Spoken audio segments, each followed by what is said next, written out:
amigos, amigas de este canal de YouTube. Hoy vamos a hablar de un suceso que ocurrió en la ciudad de Isátiva, provincia de Valencia, durante la Guerra Civil, ya en los días últimos de esta contienda, concretamente el 12 de febrero de 1939, sobre las 11:30 de la mañana. Era un día soleado, era domingo. A la estación del ferrocarril acudía mucha gente civil para recibir la llegada de un tren que venía desde el frente de la Mancha, cargado con soldados.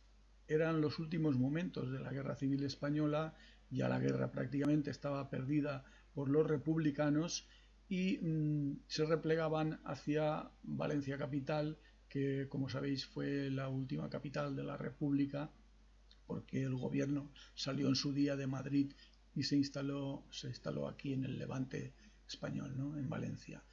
Es la cuestión que ese domingo estaba anunciado el paso del tren de una compañía de transmisiones, la 49 compañía, por la ciudad de Isátiva, camino de Valencia.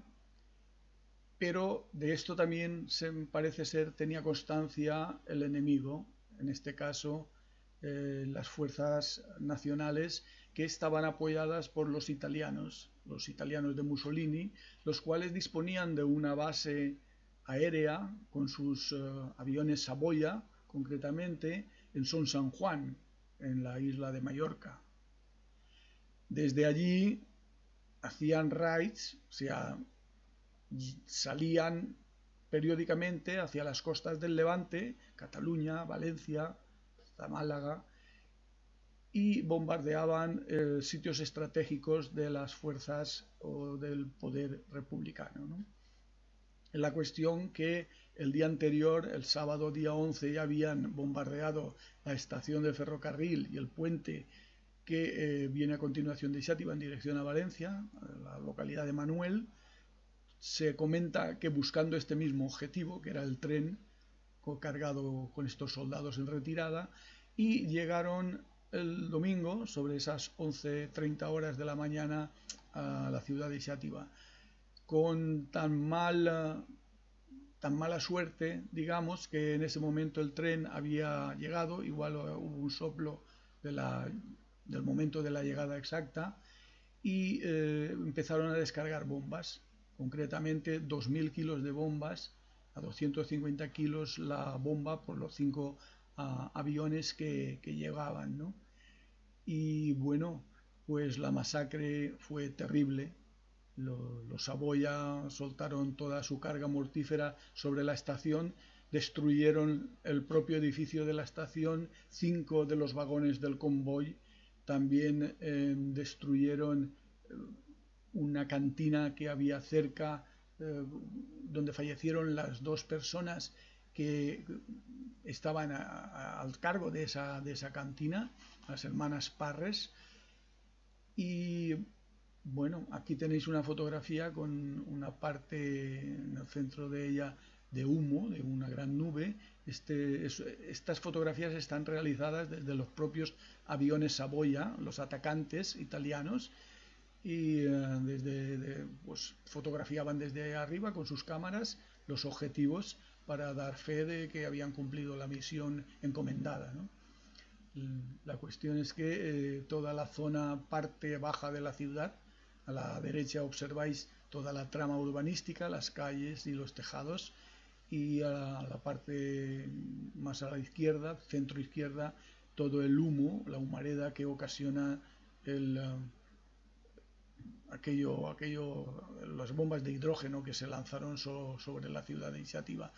Hubo 145 muertos, 117 en el momento del bombardeo y otros tantos que una cifra hasta llegar a los 145 que se añadió posteriormente cuando en los hospitales pues empezó a fallecer la gente.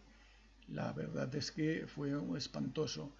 Muchos negocios alrededor de la estación del ferrocarril quedaron hechos polvo y bueno, pues al paso del tiempo se obligó a que lo limpiaran por parte de las fuerzas nacionales que entraron en la ciudad de Xàtiva el 30 de marzo. Esto ocurrió el 12 de febrero, el 30 de marzo ya se encontraban allí otra vez, bueno, quiero decir que entraron las tropas del general Franco y ya impusieron el nuevo orden que había que nos mandaron durante los 40 años que duró la dictadura del general. Entre los fallecidos hubo víctimas civiles, repito, porque bajaron a la estación en busca de sus familiares, verlos llegar, saludarlos de cara, bueno, estaban militarizados todos, evidentemente, iban a Valencia, a los cuarteles, pero aquí hicieron la parada para reponer la máquina de vapor de agua, reponer dicho depósito, y en esa parada fue mortífera. En esa parada es cuando se descargaron todas las bombas y lamentablemente hubo toda la mortandad que hubo. Esta fotografía que veis ahora es un monumento que se inauguró en 2007 como homenaje a las víctimas de aquel bombardeo de la ciudad de Xàtiva del 12 de febrero de 1939. Se llama el Aixopluc, como veis tiene un simbolismo. El artista ha querido pues significar desde dos brazos cruzados tapando la cabeza para protegerse de la caída de las bombas, hasta pues también las alas de unos aviones rugiendo por el cielo. Bien, en definitiva, este testimonio ha quedado ahí patente para que no nos olvidemos nunca que las guerras no conducen a nada bueno y que hay que desterrarlas. Lamentablemente, en muchas partes del mundo todavía lo están sufriendo, pero en su recuerdo hemos grabado este vídeo. Muchas gracias por haberlo seguido hasta el final.